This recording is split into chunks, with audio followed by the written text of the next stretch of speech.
ಎಲ್ಲರಿಗೂ ನಮಸ್ಕಾರ. ಫಸ್ಟ್ಲಿ ನಮಗೆ ಈ ಬುಡಾಪೆಸ್ಟ್ ಪ್ಲಾನಿಂಗ್ ಎಲ್ಲ ನಮ್ಮವರೆಗೂ ಬಂದೇ ಇಲ್ಲ. ಇವತ್ತೇ ಗೊತ್ತಾಗ್ತಿರೋದು ನನಗೆ. ಅದೆಲ್ಲ ಗೊತ್ತಾಗಿದ್ದಿದ್ರೆ ಅಂಡರ್ ವಾಟರ್ ಒಪ್ಕೋತಾ ಇರಲಿಲ್ಲ. ಬಟ್ ಎನಿವೇ, ಈ ನೆಲದ ಮೇಲೆ ಸ್ನೋ ಮೇಲೆ ಎಲ್ಲ ಸಾಂಗ್ಸ್ ಮಾಡಿದ್ದೀವಿ. ಅಫ್ಕೋರ್ಸ್ ಅವರು ಈ ಥರ ಪೂಲ್ ಒಳಗಡೆ ನೀರು ಒಳಗಡೆ ಸಾಂಗ್ ಅಂತ ಹೇಳಿದಾಗ ಡಿಫ್ರೆಂಟ್ ಆಗಿರುತ್ತೆ ಅಂತಲೇ ಎಕ್ಸೈಟ್ ಆಯಿತು.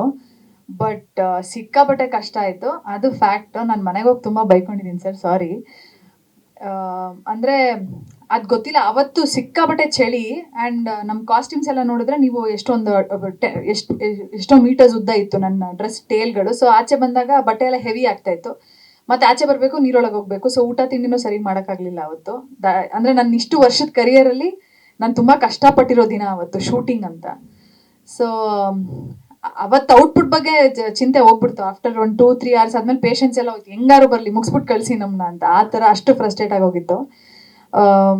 ಬಟ್ ಇವತ್ತು ಔಟ್ಪುಟ್ ನೋಡಿದ್ರೆ ಐ ಥಿಂಕ್ ಇದು ವರ್ತ್ ಅನ್ಸುತ್ತೆ. ಬಿಕಾಸ್ ಎಲ್ಲ ಸಾಂಗ್ ನಾವು ಆರ್ಟಿಸ್ಟ್ಗಳಾಗಿ ಹೆಚ್ಚು ಎಲ್ಲ ಸಿಮಿಲರ್ ಸಾಂಗ್ಸೇ ಮಾಡ್ತಾ ಇರ್ತೀವಿ. ಡ್ಯೂಯೆಟ್ ಸಾಂಗ್ ಇರ್ಬೋದು, ಡ್ಯಾನ್ಸ್ ನಂಬರ್ ಇರ್ಬೋದು. But this looks really nice. And also ಇಲ್ಲಿ ಅಡಿಷನ್ ನಕುಲ್ ಅವ್ರು ಹಾಡಿರೋದು ಈ ಸಾಂಗ್ಗೆ ನನಗೆ ಅವರ ವಾಯ್ಸ್ ಬಂದಮೇಲೆ ಸಾಂಗ್ ತುಂಬ ಚೆನ್ನಾಗಿ ಸೌಂಡ್ ಆಗ್ತಿದೆ ಅನ್ನೋದೊಂದು ನನ್ನ feeling. And also we are happy to have Nakul ನಮ್ಮ ಸಿನಿಮಾಗೆ. ಯಾಕಂದರೆ is one of my favourite music directors and singers. So ಅವ್ರು ನಮ್ಮ ಸಿನಿಮಾಗೆ ರೀ ರೆಕಾರ್ಡಿಂಗ್ ಮಾಡಿರೋದು ಭಾಳ ಖುಷಿ. ಅವ್ರು ಹೇಳಿದ್ರು ನಾಸ್ಟಾಲ್ಜಿಕ್ ಆಯಿತು ನನಗೆ ಲವ್ ಮಾಕ್ಟೇಲ್ 2 ಆದಮೇಲೆ ಈ ಸಿನಿಮಾ ಮಾಡ್ಬೇಕಾರೆ ಅಂತ. ಆ ಥರ ಎಲ್ಲ ಏನಿಲ್ಲ. 3ಗೆ ಸಾಂಗ್ಸ್ ಕೊಡಿ ಅಂತ 3 ತಿಂಗಳಾಯಿತು ಕೇಳಿ, ಇನ್ನೂ ಮಾಡಿಲ್ಲ. So he is very busy. But it's worth, he is very good ಅಂತ ಅನ್ಸುತ್ತೆ. ಆಮೇಲೆ ಪೃಥ್ವಿ ಕೂಡ ಇನ್ಫ್ಯಾಕ್ಟ್ ಸಾಂಗ್ ಶುರು ಮಾಡೋಕ್ಕೆ ಮುಂಚೆ ನಾನು ಎಲ್ಲಿ ಕೆರೆಯಲ್ಲಿ ಈಜು ಹೊಡಿತಿದ್ದೀನಿ, ನನಗೆ ಬರಲ್ಲ ಅಂತೆಲ್ಲ. ಬಟ್ ಈ ವಾಸ್ ಆ್ಯಕ್ಚುಲಿ ವೆರಿ ಗುಡ್. ಅಂದರೆ ನೀವು ಆ ಬ್ರೀತ್ ಕಂಟ್ರೋಲ್ ಮಾಡಿಕೊಂಡು ನೀರು ಒಳಗಡೆ ನೀವಾಗಲೇ ಹೇಳಿದ್ರಿ ಎಕ್ಸ್ಪ್ರೆಷನ್ಸ್ ಎಲ್ಲ ಮಾಡಿದ್ದೀರಾ ಅಂತ. It's not easy. ಸೊ ಪಾಪ ಅವ್ರಿಗೂ ಅದೇ ಸ್ಟ್ರಗಲ್ ಆಯಿತು. ಕಾಸ್ಟ್ಯೂಮ್ಸ್ ತುಂಬ ಇದಾಗಿರಲಿಲ್ಲ ಅಷ್ಟೇ. ಸೊ ಈ ಥರ ನಮ್ಮ ತಂಡದವರು ಬುಡಾಪೆಸ್ಟ್ದೆಲ್ಲ ಹೇಳ್ದಲೆ ನಮ್ಮನ್ನು ಬಕ್ರ ಮಾಡಿ ಕೊನೆಗೆ RR ನಗರ್ ಪೂಲಲ್ಲೇ ಇಳಿಸ್ಬಿಟ್ಟು ಮುಗಿಸಿದ್ರು ಸಾಂಗ್ನ. But thank you for the thought. And I think Imran ಸರ್ನ ಇವತ್ತು ಜ್ಞಾಪಿಸ್ಕೋಬೇಕು. Because it's his idea. Mocobot shorts ಕೂಡ ಇನ್ಫ್ಯಾಕ್ಟ್ ನಾವು ಶೂಟ್ ಮಾಡ್ಬೇಕಾದ್ರೆ ಗೊತ್ತಾಯ್ತು it looks really nice and beautiful ಅಂತ.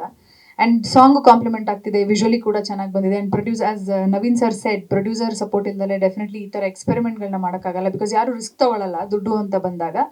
But I think is been very supportive and is a very passionate producer.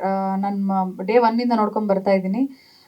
ಕಥೆಯಲ್ಲಿ involve ಆಗಿದ್ದಾರೆ. ಇನ್ಫ್ಯಾಕ್ಟ್ ಫಾರ್ ರಿಜಿಸ್ಟ್ರೇಷನ್ ಅನ್ನೋ title ಕೊಟ್ಟಿದ್ದು ಕೂಡ ನಮ್ಮ ನಿರ್ಮಾಪಕರೇ. ಸೊ ಅಂಥ ನಿರ್ಮಾಪಕರು ಕನ್ನಡ ಸಿನಿಮಾಗಳಿಗೆ ಬರಬೇಕು ಹೆಚ್ಚಾಗಿ ಅಂತ ಹೇಳಕ್ಕೆ ಇಷ್ಟಪಡ್ತೀನಿ. ಆ್ಯಂಡ್ ನವೀನ್ ಸರ್, ನಮ್ಮ ನಿರ್ದೇಶಕರ ಬಗ್ಗೆ ಹೇಳಲೇಬೇಕು ನಾನು.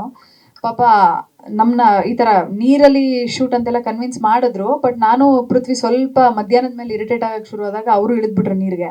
ಸರ್ ಬೆಳಗ್ಗೆಯಿಂದ ಶೂಟಿಂಗ್ ಮುಗಿಯೋವರೆಗೂ 10 hours ನಮ್ಮ ನಿರ್ದೇಶಕರು ನೀರಲ್ಲೇ ಇದ್ರು. ನಾವು ಹೇಳ್ತಿದ್ದೀವಿ ಸರ್ ಪರವಾಗಿಲ್ಲ ಸರ್, ನಿಮ್ದೇನು ಶಾರ್ಟ್ ತೆಗಿಯಲ್ಲ, ಹೋಗಿ ನಾವು ಹೆಂಗೂ ಮಾಡಲೇಬೇಕು, ನಮಗೆ ಆಪ್ಷನ್ ಇಲ್ಲ, ನೀವು ಹೋಗಿ ಅಂತ.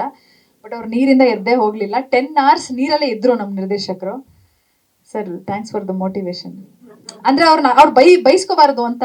ಏನು ಸರ್ ಇಷ್ಟೊತ್ತು ತಮ್ಮನ್ನ ಇರಿಸಿದ್ದೀರಾ, ನೀವಿರಿ ನೋಡೋಣ ನಿಮ್ಮ ಕೈಲಿ ಆಗುತ್ತಾ ಅಂದ್ಬಿಡ್ತೀವಿ ಅಂತ ಅವ್ರು ಇದ್ಬಿಟ್ರು ಫುಲ್ಲು. ಅದೊಂಥರ ಒಳ್ಳೆ ಟ್ರಿಕ್ ಆ್ಯಕ್ಚುಲಿ. ಆಮೇಲೆ ತಂಡದವ್ರನ್ನೆಲ್ಲ ಅವ್ರನ್ನ ಜೊತೆಗೆ ಇಳಿಸ್ಕೊಳಕ್ಕೆ ನೋಡಿದ್ರು, ಯಾರೂ ಇಳಿಲಿಲ್ಲ. ಸೊ ಪಾಪ ಅವರೊಬ್ಬರೇ ನಿಂತಿದ್ರು ನೀರಲ್ಲಿ ಫುಲ್ ಡೇ.